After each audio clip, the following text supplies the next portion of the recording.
Shriram sir, Narendra sir के छ? कता हिँड्या हो? महाकुम्भ हिँड्या हो? के छ तपाईँको अवस्था?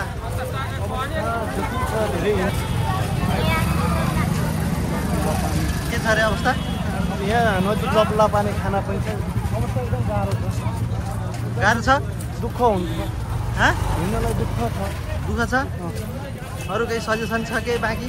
सजेसन त केही छैन, अझै हामी चाहिँ जहाँ पुग्नु पर्ने हो त्यहाँ चाहिँ हामी पुग्न सकिरहेको छैनौँ होइन।